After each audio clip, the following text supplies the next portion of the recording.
senderdus. Ja Piira pääseb löögi!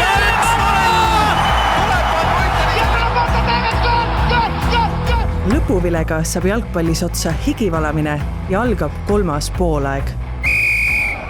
Saadet toetab EpicBet, jalgpallipanuste kodu. Tere taas kõik jalgpallisõbrad. Ja ongi käes see hetk, kui jalgpalli MM-il on alles jäänud ainult 2, õigemini küll 4, aga eks see pronksi mäng üks väike lohutusfinaal ole. Ehk me oleme jalgpalli MM-i finaali, kus siis lähevad vastamisi Hispaania ja Argentiina ootel. Rääkida on oi kui palju ja seega aega kulutamata hakkame pihta. Meil külas siin taas jalgpallitreener Risto Sarapik. Tere, Risto! Tere! Ja enne kui meie jutuvaade algab, vaatame, mida oli öelda ühel teisel mehel.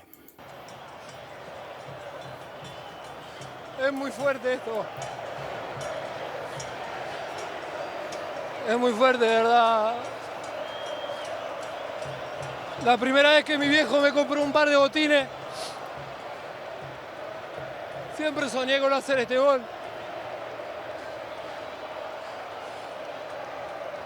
Perdón, Ehk Lautaro Martínez, mees, kes on juba tulnud maailmameistriks 4 aastat tagasi, mees, kes on ka klubiga Milano Interiga 1,2 võitnud ja ometi see emotsioon näitab nii palju. Ja kui me läheme selle mängu algus, ütleme enne mängu üldse selles olukorda tagasi, et kuidas Argentiina laulis seda hümni. Et see oli juba pool võitu, et ihukarvad tulid endal, külmavärinad tulid peale, et kui vaatasid seda, kuidas nad laulsid seda hümni ja kuidas näiteks see Lisandro Martínez hoidis oma kõrval olevatest mängijatest seal dressipluusist niimoodi kinni, et tiris seda, käed olid krambis. Et meestel olid sellised näod peas, et nad olid lahingusse minemas ja kõik endast anda. Ja vähemalt selle mängu esimene poolaeg, see näitas ehedalt, et see oli midagi märksa enamat kui lihtsalt üks jalgpallimäng ja isegi märksa enamat kui lihtsalt MM-i poolfinaal. Et argentiinlased olid hagijad, nad olid hagijad kõikides situatsioonides, kogu aeg seljas, kogu aeg kallal, hammastega kallal, et sellist suhtumist mängu alguses sooviks igale võistkonnale, iga treener sooviks, et algaks iga mäng sellise suhtumisega. Me nägime seda, et poolajad olid iseenesest oma olemuselt kaunis erinevad. Esimene poolaeg oligi siis selline suur võitlus, mingis mõttes, heas mõttes, kaose jalgpall, kellele meeldib, kellele mitte. Sulle meeldib näiteks siuke jalgpall või? Momentideni jõutud, et pealtvaataja jaoks võib-olla, tavapealtvaataja jaoks oli võib-olla igav, et treeneri jaoks on, sa vaatad nüansse, vaatad, kuidas seal mingi hetk, mida tehakse, mismoodi ollakse valmis, kus kohta suunatakse mängu või midagi niukest on nüansse vaadata, aga jah, eks ikka momendid ja väravad on need, mis on jalgpalli ilu. Lähme kohe siis selle mängu, tegelikult asjad hakkasid juhtuma teisel poolel. Sina kui treener, õnneks kahjuks mitte küll sellisel tasemel, sellisel laval meeskond juhendada saanud treener, võib-olla kunagi õnnestub veel, mine tea. Inglismaa läks juhtima. Inglismaa ju tegelikult kontrollis seda mängu. Mis võib sellisel hetkel ühe meeskonna ja ühe tipptreeneriga, kuigi paljud täna arvavad, et Toomas Tuchel ei olegi enam tipptreener järsku, mis võib järsku juhtuda? Ütleme niimoodi, et see, mis toimuma hakkas, see, mida Argentiina suutis peale keerata, oli võimas. Aga see, mis käigud Tuchel ja Tucheli võistkond vastu suutis pakkuda, oli tegelikult täielik jama. Et sa ei saa nii alla langeda, sul ei saa niimoodi mängida, et sul üldse põhimõtteliselt inglased saanud üle poolegi pärast seda, kui nad 1-0 ette läksid. Et ma ise omas peas mõtlesin, et see värav oli tegelikult võib-olla inglastel üldse saatuslik. Et see värav oleks tulnud hiljem, oleks inglased mängisid kuni sinnamaani väga okeilt, võrdne võrdsega. Et isegi alguses olid võib-olla inglased mängus rohkem sees, pressisid kõrgelt ja olid rohkem valmis esimesele poole, küll momentideni jõutud, aga ma ikkagi ütleksin, et esimene poole võib-olla kuulus rohkem inglastele. Aga see värav tuli liiga vara ja pärast seda need vahetused, mis treener tegi, olid väga kaitsvad ja sellised alla langeda, kuigi me jälle samas kiitsime pärast Mehhiko mängu, kuidas inglased jäid vähemusse ja kus oli hästi 5-4, nad seisid seal ja jõle lahe oli. Hästi seisid ära, aga Argentiina ei ole Mehhiko, seal see erinevus välja tuligi. Tunnetad sa nüüd tagantjärele tarkusena, et see inglaste äralangemine algas meeskonnast väljakul, millele siis treener reageeris, siis sel moel, nagu ta reageeris, või oli see vastupidi, et treener tegi mingid oma käigud ja siis meeskond hakkas vajuma. No, treener tegi käigud, mis lõi eelduse selleks, et meeskond hakkaks vajuma nagu enne. No. See on sul nagu, selles suhtes on jalgpall väga psühholoogiline mäng, et sa oled ees või ütleme, mängid nagu võrdsega on ju, järgmine hetk sa langed kuskil, lähed 1-0 ette ja sa istudki kuskil kaevikutes on ju, et loodad, et see mäng lõpebki selliselt on ju, aga no see surve, mis Argentiina peale pani ja kui hästi nad selle surve peale panid, mida me pärast saame ka taktika laual korraks näidata on ju, et see oli jälle kiitmist väärt.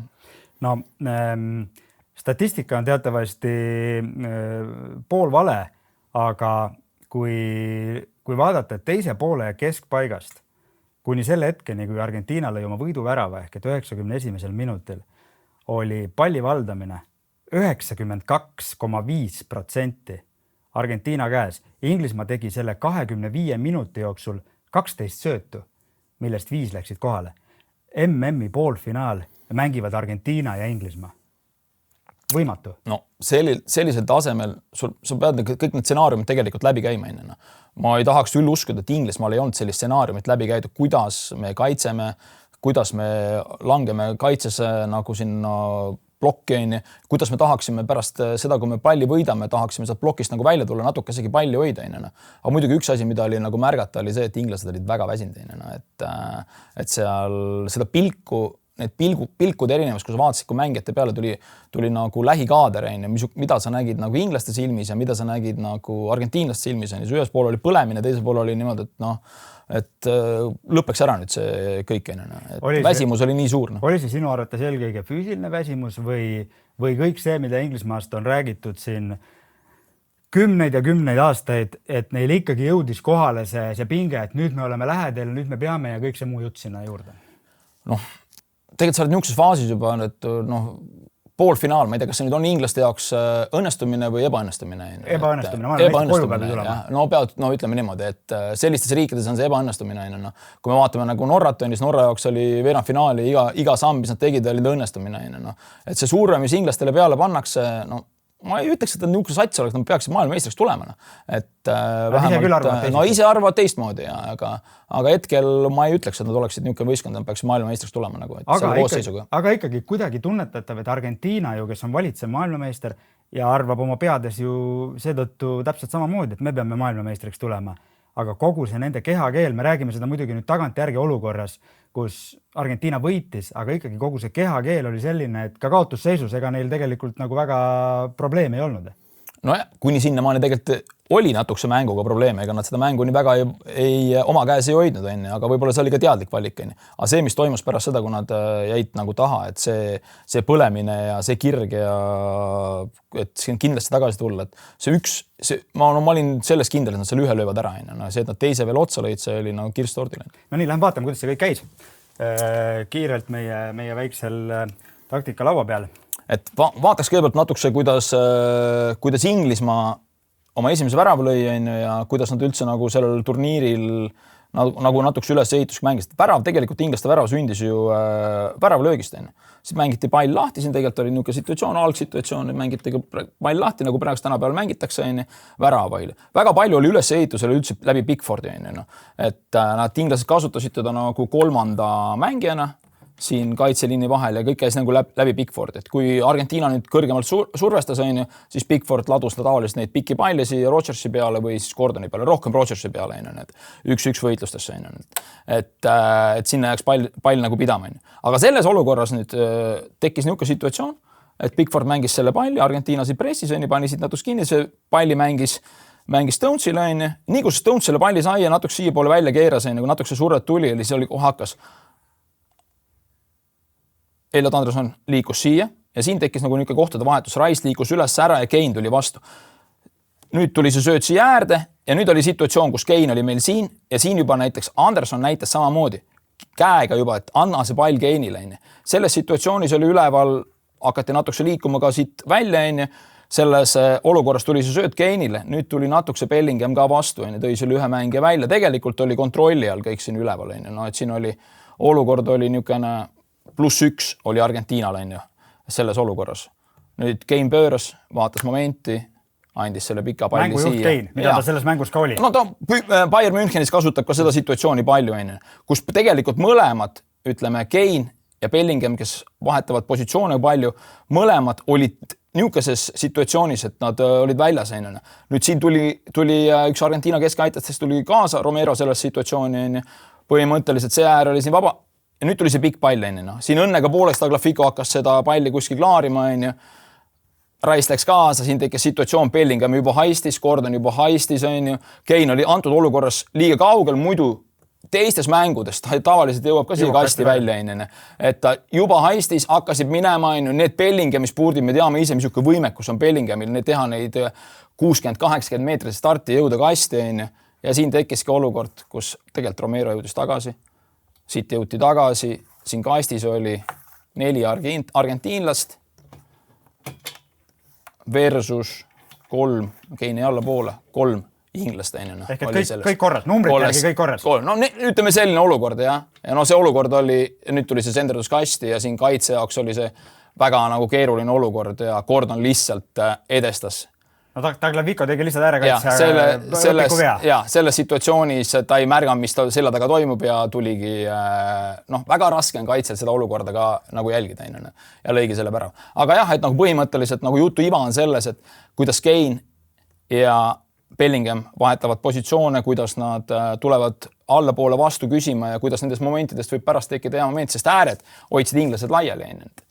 Nüüd vaatame, kuidas... Ehk et siiamaani inglastel kõik sujus, nad said ka siis tegelikult selle enda soovitud skripti järgi värava, kuni siis nüüd hakkas juhtuma midagi muud. Ja hakkas juhtuma midagi muud, võib-olla nagu ma enne juba mainisin, et inglaste jaoks tuli see värav liiga vara ja selles oli võib-olla positsioon, et nüüd me oleme pannud situatsiooni, kuidas Argentiina kaotus seisus hakkas mängima.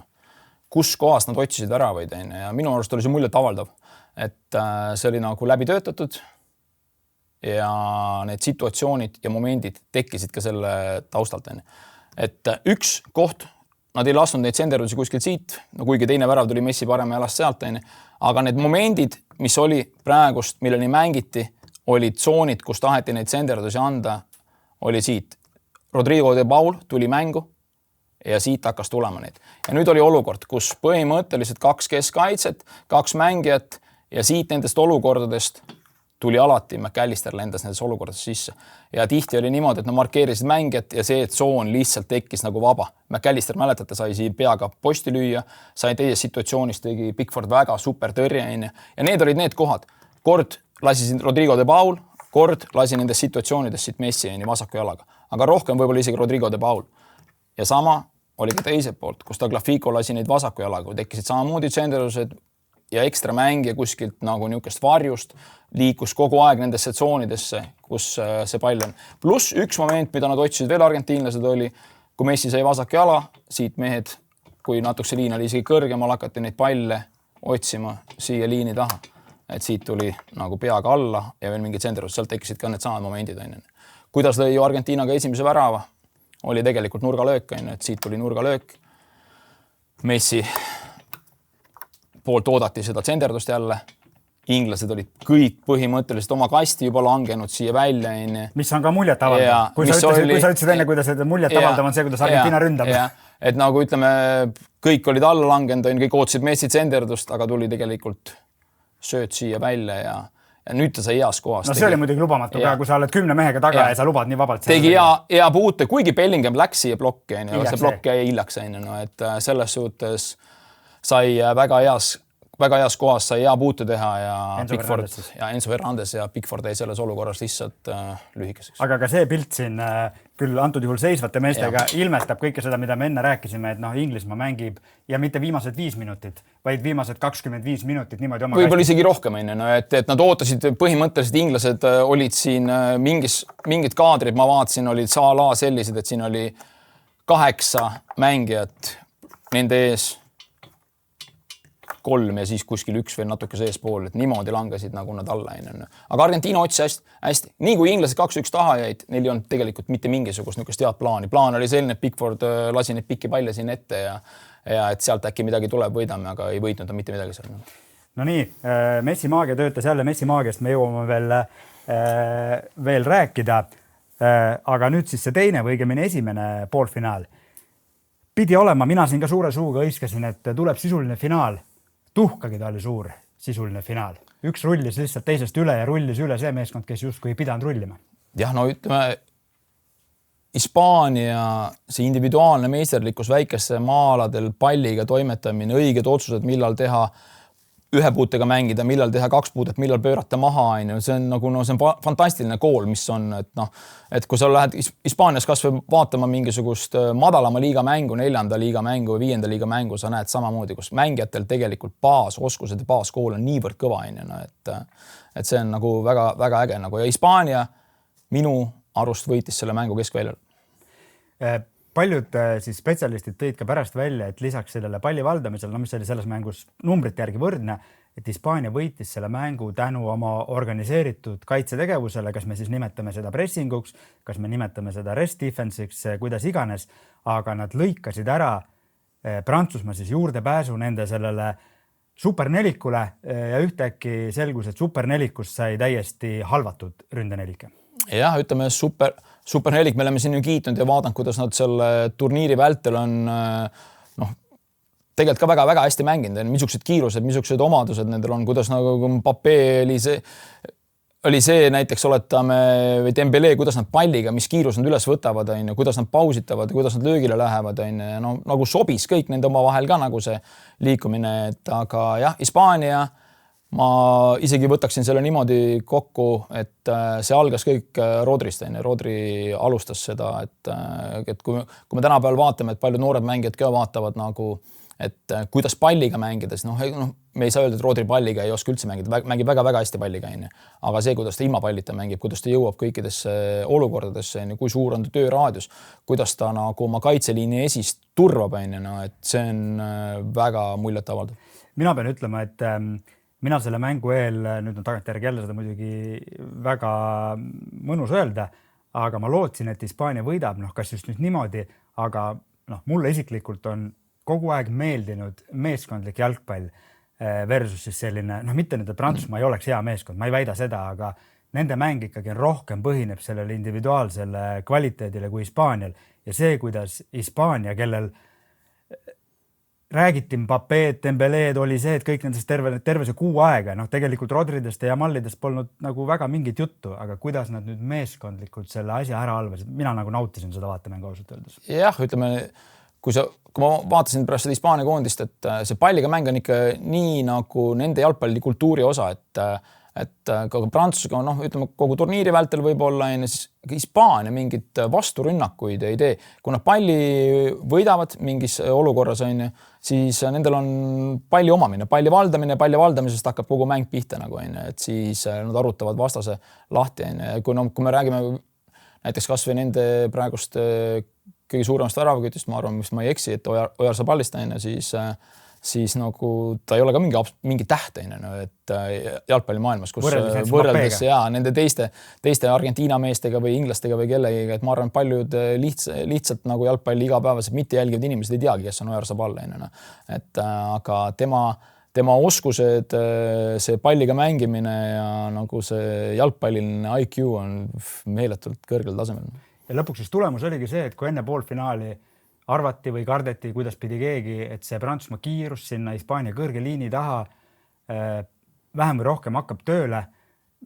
Midagi sellist näha polnudki, nad ei jõudnudki üldse nende olukordadeni, mis omakorda siis annab tunnistust teile sellest, kui tõhus tegelikult see Hispaania nii palliga kui pallita mäng oli. Ja 2 momendis, kus Unai Simon tuli hästi välja, tegelikult 2 niisugust momenti, kus oleks Prantsusmaa saanud jooksma, tuli väravat õigeaegselt välja, et niisugused võtmemomendid, et kui me ei näinud võib-olla, et Argentiina mängiks nii kõrgel väravavahiga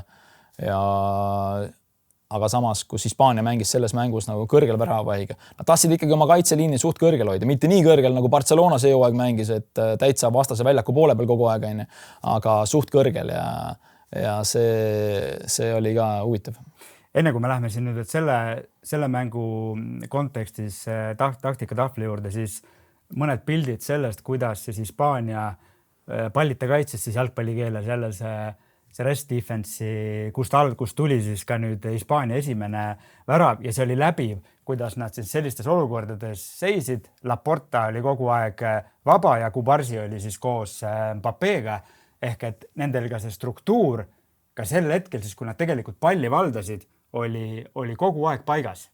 Kogu aeg oli seal see +1, kuigi väga kõrgel ja nad kontrollisid niimoodi seda mängu. Ja no siin nagu mingil moel öeldakse, et kui sa valdad palli, siis alati mõtle kaitse peale. Et see ongi nagu nüüd osast... Mitte, et see counterpressing algab alles siis, kui sa palli kaotad. Ja, et sul peab olema ta nagu selles suhtes valmis ja et nagu ohud on kohe elimineeritud. Et sa ei saa ikkagi, no ütleme, ka palli võitmise järgselt tegelikult Mbappé mõnedes olukordades ikka otsis sinna vaba ruumi, aga ta ei saanud seda söötu ei mängitud talle, et kuna Hispaania pressis nii hästi juba neid mängijad, kes talle peaksid selle söödu andma. Nii, vaatame siis siin, mis selles mängus toimus.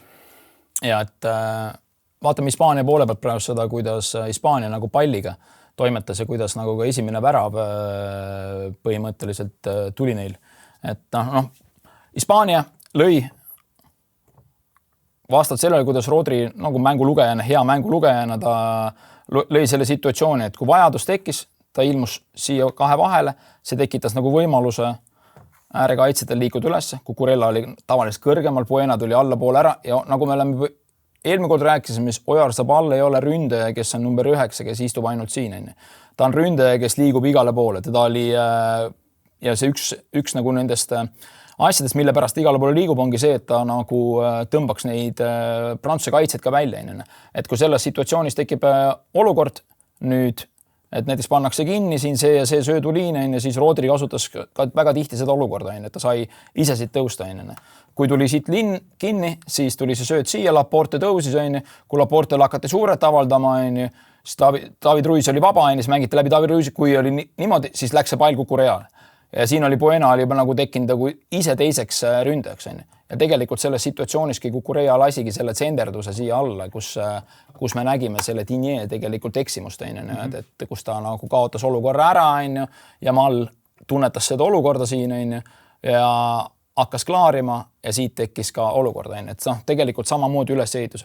Et see võimaldas seda üles. Teine situatsioon, milles nagu kui me räägime veel kord sellest liikuvusest, kuidas Hispaania liigub, et me rääkisime praegust Oyarzaballi, kus ta nagu oli vajadus tekitada ülekaal siin ääres näiteks oletame, siis ta liikus ja nad hispaanlased tekitasid ülekaalu siin ääres, Buena tekkis teiseks, tekkis nagu number 9, aga kui tekkis olukord, kui me räägime Olmost, kes oli nagu number 10, Ruiz liikus ülesse poolest, me nägime tegelikult päris mitmes situatsioonis ka Olmo liikumis siia.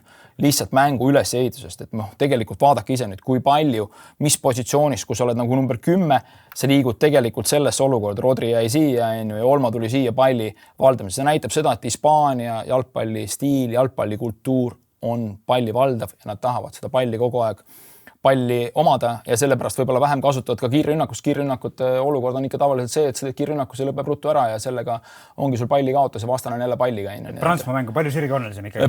Prantsusmaa mäng on palju sirgjoonelisem. Nendes situatsioonides Mbappé otsis seda ruumi põhimõtteliselt äärekaitsete selja taha, kui näiteks oletame tekkis, aga niisugust palli kaotast, Hispaania mängus ei tekigi nii väga palju, siin oma poole peal seda enam, sellepärast, et see palli valdamine, see kultuur on nii hea. Aga seda tsooni Mbappé otsis siia, aga siin ei tekkinud seda olukorda, et oleks mingi 1-2 ja oleks keegi suutnud selle söödu talle siia anda. Kui need 2 olukorda tekkisid tegelikult, siis mõlemas olukorras Unai Simon mängis fantastiliselt. Esimeses olukorras fantastiliselt, teises olukorras natuke riskides. Seal oli olukord tegelikult, kus ma ei mäleta, mis mängijas oli, sai siin palli ja lõpuks ta lõi vastu Unai Simoni, ta võttis selle olukorra ära. Et selline oli nagu Hispaania nagu palli valdamine ja jalgpallikultuur. No nii, Hispaania siis meisterteos igas mõttes, igas tehnilises elemendis. Kui me nüüd liigume siit finaalpaari juurde, pühapäeva õhtune Maiuspala, esimest korda MM-finaalis on vastamisi valitsev Euroopa meister ja valitsev Copa America võit ja tegelikult päris hämmastav fakt, kui mõelda selle peale, kui pikk on MM-i ajalugu ja kui tugevad meeskonnad sealt tulevad, siis esmalt, kummale sa annad eelise? No, ma ikkagi läheksin sinna, et need on nii nagu ma praegu, kui me vaatame seda olukorda, siis Hispaania on väike eelis, ta on saanud kauem puhata. Et see on võib-olla vaatad, et mis see siin kas 3 päeva või 4 päeva, mis vahet seal on, ja tegelikult on see suur vahe niisugusel turniiril, et see on juba väike eelis. Võib-olla hispaanlastel tuli see mäng ka vähekese kergemalt kui argentiinlastele. Et siin on nagu niisugune eelise moment. Ja päeva lõpuks otsustavad detailid ikkagi nendes olukorras. Kui me vaatame kas või nagu Argentiina-Inglismaa mängu eilselt, siis teine värav löödi, siis kui Messi andis selle tsenderduse, sai selle palli kuskil kätte, Spence'il olid juba kas krambid või midagi ta ei suutnud seda maksimumi anda selles olukorras. Stones, kelle tagant lõi värava Lautaro Martínez, ta ei kerkinud enam nii kõrgele samamoodi. Ja tal oli ennem mingi häda, ta oli kuskil, kas jäädi nende vahetustega hiljaks, kas neid vahetusi ei oleks pidanud tegema, et niisugused asjad ka võib-olla, kus treener saab seda mängukäiku nagu ise nagu dirigeerida rohkem, aga jah, et väikestes asjades kinni, et oleneb, kuidas ka kaartidega on seal, kas mängu alguses, kui me võtame näiteks Prantsusmaa, Rabiot võttis poolfinaalis esimese poolel kaardi ja Deschamps vahetas ta tegelikult välja, kartis, et võib-olla seal mingis olukorras ta läks juba ühe korra seal natuke jõulisemalt, et koht oli olemas selle punase kaardi saamise oht. Rabiot Prantsusmaa koondise jaoks on väga oluline mängija minu arust. Et seal on ka niisugused väikesed nüansid, et 2 erinevat jalgpallikultuuri, Euroopa ja Lõuna-Ameerika põrkuvad. Kui argentiinlased seda hümni jälle samamoodi laulavad, nagu nad praegust seal laulsid, ja hispaanlastel seda võimalust seda laulda ei ole, sellepärast sõnu ei ole, siis seal eel on Argentiinal väike eelis. Mis sa arvad, millise väljakutse Hispaaniale, kui me võrdleme selle Prantsusmaaga mänguga, millest siis nüüd terve jalgpallimaailm räägib, mis oli paljude jaoks selline isegi ootamatult võimas muskli näidis. Argentiina jalgpall võrreldes Prantsusmaaga on igas mõttes täiesti teistsugune. Kas see selles mõttes teeb Hispaania ülesande mõnes mõttes keerulisemaks? Mõnes mõttes teeb keerulisemaks, aga samas on nagu niisugune, argentiinlased on ka niisugused nagu ikkagi suudavad palliga väga hästi mängida ja niisugune praegust nagu on kui turniiri vältel näidanud, et nad on meeskond. Et nad on ju tegelikult lisaaegadel edasi sammunud, 3 lisaaega ja nüüd väga raske mäng veel inglastega, kus samamoodi lisaminutitel võetakse ära. Ja Egiptuse vastu oli 0-2. Ja 0-2 taga, seal oli ka ikka nii õhus, et kõik need võistkonnad tegelikult näitasid inglastele, et kuidas ei tohi mängida Argentiina vastu, kui sa nagu juhtima asud. Ja inglased ikkagi mängisid nii, kuidas ei tohi. Ja kas siin on see vahe just, kui me võrdleme nüüd Hispaaniat ja Inglismaad, Hispaania läheb Prantsusmaa vastu 1-0 ette, nad ei muutnud oma mängus mitte midagi. Nad mängisid samamoodi edasi versus siis Inglismaa, kes selle peale tõmbas, väljendest püksid ise maha. Et Argentiinal nüüd seda loota, et Hispaania hakkab mängima samamoodi võimalikus eduseisus nagu Inglismaa vist ei tasu. No ma ei usu, et poolfinaal on väga suur mäng samamoodi ja väga suur vastane Prantsusmaa ja hispaanlased said aru, et see selline kuskile alla langeb, võib-olla nad ei ole sellest kõige tugevamad ka, et nad teavad, et see ei ole nende tugevus. Inglased mõtlesid, et see on nende tugevus, et Inglise liigas mängib mehed võitluslikud ja suudavad neid palle klaarida ja Argentiina ei ole, et tegelikult kui vaatame nagu meeste pikkusi, siis Argentiina on üks lühemaid võistkondi. Seal nendel 1,80 m venda annab otsida selles satsis. Ikka löövad sul lõpuks peaga ära. Ja lõpetuseks, kas sinu südamesoov oleks pigem, et ma ei küsi ennustust, ma küsin sinu südamesoovi, et võidaks see Hispaania, kellest me oleme täna palju rääkinud, kes on hämmastaval kombel maailmameistrivõistluste finaalis alles 2 korda või võidaks Messi ja kompanii? Väga keeruline küsimus, ei taha kellelegi liiga teha, aga nad ei vaata. Ma jätaksin selle karika Euroopasse. Ta tuleks tagasi Euroopasse. Inglismaale ta ei tule, koju ta tagasi ei tule. Koju tagasi ta ei tule, aga et ta tuleks Euroopasse. No nii, saame näha, kuidas pühapäeva õhtul läheb. Enne siis veel ka laupäeva õhtul pronksimäng Prantsusmaa ja Inglismaa vahel ja siis suur grande finaale ja nende juttudega on Õhtulehe 3. poole ja erisaade uuel nädalal juba taas teie ees. Tänud vaatamast ja järgmiste kohtumisteni.